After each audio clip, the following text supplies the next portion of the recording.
El soldado disparó a ciegas por un agujero en la pared. La habitación estalló en yeso y polvo. Sus manos temblaban mientras colocaba un nuevo cargador en su rifle. Sus compañeros caían a su lado, destrozados por balas nazis y metralla. Abajo, los tanques pelean por la calle intentando destruir una máquina de matar. A pocos kilómetros, Adolf Hitler estaba en el Führerbunker subterráneo, protegido de la masacre exterior, esperando que un ejército fantasma lo salvara. Esta batalla acabó con la Alemania nazi. El 16 de abril de 1945, el ejército soviético avanzó con más de 2,5 millones de soldados hacia Berlín. A orillas del río, esperaban atacar el Reich en ruinas. Entre ellos estaba el sargento Iván Petrovich. Yacía en la hierba mojada junto al Oder, rodeado de un silencio pesado casi físico. Revisó por tercera vez el tambor de municiones, pasando el pulgar por las frías vainas de latón e intentando mantener la mente en blanco. Junto a los soviéticos había casi 200,000 soldados polacos como Wojciech Nowak que lucharon desde el este. A las 3 de la mañana el cielo se abrió, la bengala se elevó y más de 40,000 cañones, morteros y lanzacohetes dispararon. El sonido era ensordecedor. Una ola que sacudió a cada hombre del lado alemán. Las colinas Silo, una cadena de colinas empinadas que formaban la última línea de defensa natural antes de Berlín, se convirtieron instantáneamente en una masa de fuego y tierra revuelta. En 20 minutos más de 1 millón de proyectiles impactaron posiciones alemanas. Los comandantes soviéticos dirigieron 140 potentes reflectores antiaéreos hacia las líneas alemanas. El plan era cegar a los artilleros enemigos con un muro de luz. Pero cuando Iván y miles de otros soldados avanzaron, el plan rápidamente salió mal. El humo del bombardeo era tan denso que la luz rebotaba en él. Las alturas del Silo se volvieron un cementerio al atrincherarse ahí los alemanes ante el avance soviético. Previniendo el ataque, ametralladoras abrieron fuego desde búnkeres de concreto que sobrevivieron al bombardeo. Iván vio cómo los tanques T-34 explotaban. Sus torretas salían volando por el impacto de los cañones antiaéreos de 88 milímetros. Vio a hombres desaparecer en nubes de niebla roja hacia el norte. Wojciech y el primer ejército polaco avanzaron hacia la capital alemana. Cruzaron el río bajo fuerte fuego de mortero. Los explosivos destruían sus puentes de pontones. De algún modo, lograron cruzar y asaltar las posiciones alemanas los polacos. Cada paso hacia Berlín era un paso hacia la justicia. El 19 de abril, el 9º ejército alemán fue rodeado y atrapado en los bosques de Halbe al romperse la línea. El 20 de abril fue el cumpleaños 56 de Adolf Hitler. El ambiente en el búnker era tenso. El complejo era un laberinto de cuartos de concreto bajo la Cancillería del Reich y sus jardines. Adolf Hitler salió para una última aparición pública, subiendo las escaleras de concreto y saliendo al jardín de la Cancillería. El jardín, antes bien cuidado, ahora era solo tierra con cráteres, estatuas rotas y árboles retorcidos por los bombardeos aliados. Jóvenes de las juventudes hitlerianas esperaban en el jardín en ruinas para recibir la cruz de hierro del Führer. Estos niños eran los defensores del Reich, prueba de que la poderosa Wehrmacht había sido reducida a casi nada. Hitler caminó por la fila con un abrigo gris y el cuello levantado. Saludó pellizcando mejillas y dando palmadas en los hombros. Intentó proyectar la imagen del líder fuerte e invencible de los noticieros, pero las cámaras captaron la verdad innegable. Era un hombre derrotado que caminaba encorvado y arrastraba el pie izquierdo. Su mano derecha temblaba tanto que debía ocultarla tras la espalda o sujetarla con la otra para disimularlo. Les murmuró que Berlín seguiría alemana y que ellos eran el futuro. Mientras se daba la vuelta y bajaba las escaleras, los primeros proyectiles de artillería soviética empezaron a caer en el centro de la ciudad. Regalo de cumpleaños del Ejército Rojo para el Führer. El Tiergarten, el gran parque céntrico, estalló en géiseres de tierra y madera astillada. De vuelta dentro del búnker, los altos funcionarios nazis Goebbels, Himmler y Göring se reunieron, pero el ambiente estaba cargado de tensión. Hitler se sentó apenas probando su comida, distraído, mientras hablaba del ejército de Benck y el contraataque de Steiner. Describía a estas unidades militares como legiones frescas y poderosas, listas para derrotar a los soviéticos y restaurar sus fronteras. El general Krebs y los demás miraban sus botas, dejando que incómodos silencios llenaran los espacios. Ellos conocían la verdad. Steiner no tenía los hombres y Wenck luchaba por su vida solo para mantener una línea defensiva. Para el 22 de abril, la negación se rompió bajo el peso de una realidad aplastante. Iván y su unidad ya combatían en los suburbios de la ciudad entre fábricas, tranvías y bloques de apartamentos. La desorganización de la resistencia la volvía más peligrosa. No estaban luchando contra soldados entrenados, estaban combatiendo al Volkssturm, viejos armados con rifles de caza y pistolas de la Primera Guerra Mundial y mujeres con granadas. Cada ventana era amenaza y cada sótano posible emboscada. Iván vio que las calles eran mortales, por lo que los soviéticos cambiaron de táctica y evitaron pelear ahí. Se movían entre edificios, haciendo agujeros y pasando de sala a cocina y dormitorio. Iván se encontró peleando en un comedor donde la comida de una familia aún estaba a medio comer sobre la mesa. La escena doméstica fue destrozada por granadas de mano y bayonetas en el búnker, y la realidad de la situación empezó a hacerse evidente. Hitler había estado esperando desesperadamente las noticias del ataque del general Steiner, creyendo que eso salvaría a Berlín. Apostó todo, retrasando la evacuación y negando la retirada del 9º Ejército. Entonces llegó el informe y el general Krebs tuvo la nada envidiable tarea de dar la noticia de que Steiner no había lanzado el ataque. Carecía de tropas, combustible y munición. El silencio en la sala era absoluto. Un vacío donde parecía que el aire se había esfumado hasta que ocurrió la explosión. Hitler no solo se enojó, se desmoronó, golpeó la pesada mesa de madera con el puño, esparciendo lápices y mapas. Gritó que lo habían traicionado, llamó cobardes, traidores e inútiles a sus generales. Su voz se quebró, pasando de un rugido aterrador a un sollozo patético. Mientras despotricaba sobre la traición del pueblo alemán y las mentiras del ejército, la guerra ya estaba perdida. El personal en la habitación se quedó paralizado, incapaz de mirarlo, mientras que las secretarias fuera de la puerta, Traudel, Junge y las demás, escucharon cada una de sus palabras. Se dejó caer en su silla tras la delgada madera, luciendo pequeño, derrotado y muy viejo. Les dijo que quien quisiera podía irse, pero él se quedaría en Berlín y enfrentaría su destino en las ruinas de la capital. Esa noche inició el éxodo cuando las ratas huyeron del barco hundiéndose. Altos funcionarios empacaron maletas, cargaron autos con tesoros y documentos robados y corrieron al aeródromo. En el búnker seguía una familia extraña y oscura. Joseph Goebbels, ministro de propaganda, llevó a su esposa y 6 hijos al búnker. Los niños jugaban en los pasillos de concreto, sus risas resonaban en las frías paredes. Ellos llamaban al búnker la cueva y jugaban con los guardias, sin darse cuenta de que el hombre al que llamaban tío Adolf estaba planeando el final de todo. Para este momento, Berlín era un mar de piedra y hierro, donde los soviéticos y los polacos tenían que tomarla edificio por edificio, habitación por habitación. La unidad de Iván avanzaba hacia el anillo S-Bahn, la línea elevada de tren de cercanías que formaba un círculo defensivo alrededor del centro de la ciudad. Los alemanes habían convertido las estaciones de tren en fortalezas, rompiendo ventanas y colocando ametralladoras en las taquillas. Iván hizo señas a su escuadra para que revisara las esquinas mientras irrumpían en la tienda departamental cerca de Alexanderplatz. El interior era surrealista. Maniquíes caídos por explosiones parecían cadáveres bajo la tenue luz, con extremidades plásticas en ángulos extraños. Una ráfaga de ametralladora desde la escalera eléctrica rompió las vitrinas de vidrio. Iván se escondió tras el mostrador de cosméticos buscando cobertura. Peleó por la sección de lencería y luego la de utensilios de cocina. Utilizaron lanzallamas para limpiar los pisos altos. Los chorros de fuego líquido iluminaban los rincones y el calor era tan intenso que podía ampollar la piel desde lejos. Wojciech y las tropas polacas avanzaban desde el norte hacia el Tiergarten, enfrentándose a los restos de las divisiones de tanques de las SS. Los tanques King Tiger estaban estacionados en callejones, usando las calles estrechas como puntos de emboscada. La división de Wojciech no tenía tanques pesados y usaron tácticas de cazatanques. Corrían por las escaleras del departamento en ruinas, salían al balcón y lanzaban granadas antitanque al delgado blindaje superior de los Tiger. Era un trabajo aterrador. Un solo error o dudar un segundo significaba la muerte, pero Wojciech sabía que valía la pena. Cuando la bandera polaca se izó sobre los edificios capturados en toda la ciudad, la electricidad y el agua estaban cortadas, la infraestructura y las tuberías habían sido destruidas por las bombas, y la comida era escasa. Mujeres salían durante pausas en los bombardeos a cortar carne de caballos muertos, arriesgándose a francotiradores para alimentar a sus familias. Para el 28 de abril, el Führerbunker estaba aislado, salvo por un débil enlace de radio lleno de estática. Hitler recorría los pasillos, arrastrando los pies y esperando un milagro que nunca llegó. Un ayudante se acercó con cautela y le entregó un informe de Reuters.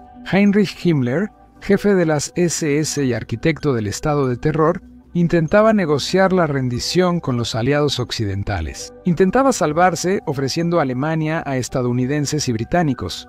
Hitler quedó paralizado y pálido. Göring ya había intentado tomar el poder, pero Himmler, se decía, era un verdadero creyente. Si Himmler era un traidor confiable, ¿todos conspiraban contra él? Hitler volvió su mirada hacia Hermann Fegelein, el representante de Himmler en el búnker y cuñado de Eva Braun. Fegelein había intentado escabullirse para escapar de la ciudad vestido de civil, con una bolsa de dinero y joyas, pero lo habían atrapado. Hitler ordenó llevar a Fegelein al jardín de la Cancillería y ponerlo contra la pared. Fue una ejecución al estilo gángster, violencia de un hombre que perdió el control de su imperio. Los disparos, apenas audibles por la artillería, sembraron duda en la mente de Hitler tras la traición. Himmler había proporcionado cápsulas de cianuro destinadas para el último momento desesperado. Pero ahora, Himmler se preguntaba si el veneno era real. ¿Era una trampa? ¿Era un sedante diseñado para drogarlo y así poder capturarlo vivo y meterlo en una jaula en Moscú? Necesitaba saberlo, así que buscó un sujeto de prueba. Miró a Blondie, su pastor alemán. La perra era de las pocas cosas vivas que realmente le importaban. Ordenó a su adiestrador, Fritz Torno. Sin mirar, Hitler salió.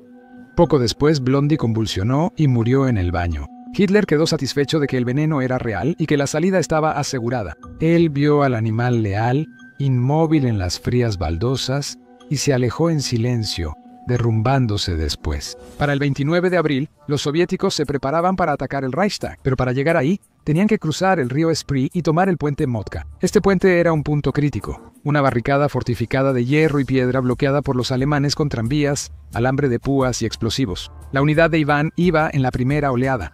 Aunque era de noche, el cielo brillaba por los edificios en llamas. El aire retumbaba con los órganos de Stalin, los cohetes Katyusha. Atacaron el puente, pero fue una masacre. Las ametralladoras alemanas cruzaban el puente y los hombres caían al agua fría del Spree. Iván subió a un tranvía destruido. Las balas pegaban cerca de su cara y disparó su metralleta hasta que el cañón se puso al rojo vivo. Avanzaron poco a poco y establecieron una cabeza de puente en el barrio diplomático. Su siguiente objetivo era el Ministerio del Interior. Conocida como la Casa de Himmler, era un gran edificio gubernamental, un laberinto de oficinas y pasillos. La lucha por el Ministerio del Interior fue brutal. Soviéticos y SS lucharon cuarto por cuarto, lanzando granadas y disparando por ventanas y pisos. Iván estaba en una lujosa oficina llena de libros legales cuando un oficial de las SS lo atacó con un cuchillo. Iván no pudo recargar y usó la culata de su arma para golpear la mandíbula del hombre. Se forcejearon en el suelo, rodando sobre vidrios rotos y tinta derramada hasta que Iván logró sacar su cuchillo. El oficial de las SS arañó la cara de Iván, pero fue inútil. Iván clavó la hoja con un golpe sordo. Terminó rápido. Él estaba en el suelo, jadeando. Luego llegó la orden de avanzar y asegurar el techo. Mientras Iván peleaba por su vida en el Ministerio del Interior, en el búnker ocurría una escena surrealista. Los soviéticos estaban a menos de una milla. Se podían escuchar los disparos individuales de rifle desde afuera. Las explosiones sacudían las paredes. Hitler decidió que era momento de poner sus asuntos en orden y dictó su última voluntad y testamento a su secretaria, Traudl Junge. En la sala de conferencias, con polvo cayendo del techo cada vez que impactaba un proyectil, él despotricó una última vez. No asumió la responsabilidad ni admitió que estaba equivocado. Culpó a judíos, generales y al pueblo alemán por no apoyar su visión con suficiente fuerza. Luego hizo algo que dejó atónado al personal. Decidió casarse. Eva Braun fue su compañera durante años, siempre oculta como amante secreta del público. Un concejal local de bajo rango, Walter Wagner, luchaba en la Volkssturm cerca de ahí. Lo sacaron a rastras de una trinchera, confuso, polvoriento y aterrado, y lo llevaron al búnker para la ceremonia. En la sala de mapas, Hitler y Eva, junto a Goebbels y Bormann como testigos, firmaron el acta de matrimonio. Eva empezó a escribir Eva Braun y luego se detuvo. Tachó la B y escribió Eva Hitler. Después tuvieron una pequeña recepción en el pasillo del búnker con champaña y sándwiches, pero nadie sonrió. El 30 de abril, el edificio del Reichstag amaneció con humo saliendo del techo y ventanas tapiadas, convertido en fortaleza. Era el corazón simbólico del Tercer Reich. Iván lo vigilaba con binoculares desde el Ministerio del Interior. Era el objetivo. El final del camino, el terreno abierto frente al Reichstag, la Königsplatz, era una zona de muerte, inundada con agua de tuberías rotas y cruzada por trincheras. A la derecha estaba la Ópera Kroll, llena de francotiradores, y detrás la gran torre antiaérea del zoológico. Sus cañones antiaéreos de 128 milímetros bajados para disparar directamente contra la infantería soviética. La artillería soviética abrió fuego con decenas de cañones, concentrando su fuego en el edificio hasta que el frente comenzó a desmoronarse bajo sus impactos. La infantería cargó e Iván corrió con las botas en el lodo, mientras hombres caían a su alrededor. Derribados por el plomo de la torre antiaérea, el aire estaba lleno de metralla. Iván saltó a una zanja antitanque llena de agua que se tiñó de rojo a su alrededor. Llegaron a las escaleras y volaron las puertas con granadas. La batalla pasó al interior y se volvió una lucha cuerpo a cuerpo. Peleaban en pasillos, salón de actos y sótano inundado. El aire estaba lleno de humo y gritos de hombres peleando con cuchillos, palas y manos. Iván se ocultó tras una estatua de mármol sin cabeza. Un soldado alemán apareció en lo alto del balcón, así que Iván abrió fuego disparando a lo loco. El alemán cayó por la barandilla al piso de mármol. Subieron al techo por las escaleras. Para la tarde del 30 de abril, un grupo de exploradores soviéticos llegó a la cima. La cúpula, un esqueleto de acero y vidrio abierto al cielo, los cubría mientras se arrastraban al borde del parapeto bajo fuego intenso. Allí, desplegaron la bandera roja con la hoz y el martillo, ondeaba al viento contra el cielo humeante abajo. Los soldados vitorearon. Era la señal. La bandera ondeando sobre el Reichstag significaba que el corazón de la Alemania nazi había dejado de latir, mientras la bandera roja ondeaba al viento sobre el Reichstag. La atmósfera en el búnker cambió. Era la tarde del 30 de abril, Adolf Hitler se sentó a comer su última comida, un almuerzo sencillo de espaguetis con una salsa ligera de tomate que compartió con sus secretarias, tranquilo y casi distante. Él sabía que los rusos estaban a solo unas cuadras y que, si lo atrapaban, lo pondrían en una jaula y lo exhibirían por Moscú. No permitiría que eso pasara. Terminó de comer y reunió a su personal en el pasillo. Magda Goebbels, con los ojos rojos e hinchados, se arrodilló y le suplicó de nuevo que dejara la ciudad para escapar. Hitler la miró fríamente y negó con la cabeza. Se volvió hacia su ayuda de cámara, Heinz Linge, y su edecán de las SS, Otto Gunscha, y les dio una orden específica en voz baja sobre qué hacer con sus restos. No quería dejar rastros para que Stalin los hallara. Luego, él y Eva Braun se alejaron del grupo y entraron a su despacho privado. La puerta de acero se cerró con un clic. La cerradura giró con un golpe metálico. El 1 de mayo pasó al 2 de mayo. El bombardeo, tras semanas, empezó a disminuir. Iván Petrovich se agachaba tras escombros cerca de la puerta de Brandeburgo, esperando la orden de avanzar. Apretó su rifle, con los oídos zumbando, esperando la siguiente andanada. Nunca llegó. En su lugar, una voz alemana, cansada y derrotada, sonó por los altavoces de un camión entre las ruinas. El general Weidling ordena el cese inmediato de toda resistencia. Iván miró a sus camaradas. Estaban sucios, exhaustos, vacíos. No vitorearon. Simplemente se pusieron de pie lentamente, mirando a su alrededor con cautela. La resistencia alemana empezó a salir de los sótanos en los túneles del metro. No salieron disparando, solo salieron con las manos en alto. Los soldados alemanes, algunos de ellos solo muchachos, arrojaron sus rifles en montones sobre la calle. Wojciech estaba con su unidad cerca del Tiergarten y vio a varios oficiales salir de un puesto de mando. Un trapo blanco atado a un palo ondeaba. La lucha había terminado. Subió a la columna de la Victoria, un monumento enorme a la gloria militar alemana, ahora marcado por la guerra. Wojciech portaba la bandera polaca. Subió entre agujeros de bala, pasó relieves de bronce y ató la bandera blanca y roja en la cima. Miró la capital en ruinas. No sentía alegría, solo alivio.